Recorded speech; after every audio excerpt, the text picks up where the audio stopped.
Сәлеметсіздер ме, құрметті көрермен? Ахмет Байтұрсынұлы атындағы орта мектебінің жас тілші бағдарламасының кезекті хабары назарларыңызда. Қазақ халқының абзал ұлдарының бірі Ахмет Байтұрсынұлы қалдырған мұра әртектес.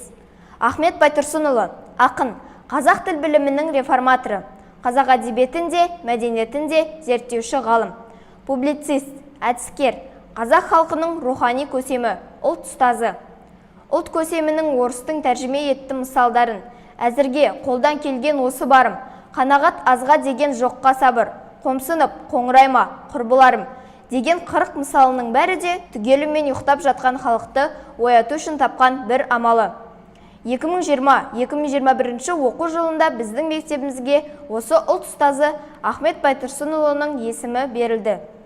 Жаңалықты ерекше қуанышпен қарсы алған мектеп ұжымы мен оқушылар ғалым атына кір келтірмеуге тырысады.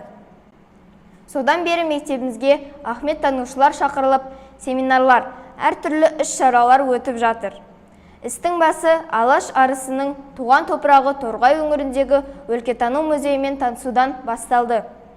Аталмыш музей қызметкерлері Байтұрсынұлы атындағы залмен оқушыларын онлайн форматта таныстырды. Мектебімізбен Сүлеймен Демирел атындағы университет арасындағы ынтымақтастық туралы меморандумға қол қойылды. Болып жатқан іс-шаралар туралы хабар Жетісу телеарнасында көрсетіліп тұр. Қазіргі кезде қазақ тілі мен әдебиеті пәні сабақтарында Ахмет Байтұрсынұлы шығармаларына ден қойылып, мектептегі әр оқушыға өлеңдерін жаттату, мысал өлеңдер бойынша сахналық қойылымдар қою, шығармалардың идеясы туралы пікірлерін айттырту, ортаға салып талқылау, қиялдай отырып сол мысал өлеңдерін қылқаламмен суреттеу секілді тәсілдер қолданылып, мұғалімдер ғалым шығармашылығын тереңнен зерттеуді авторлық жұмыстар ретінде қарастыруды қолға алды. Біздің мектебімізде осындай жаңалықтар болып жатыр.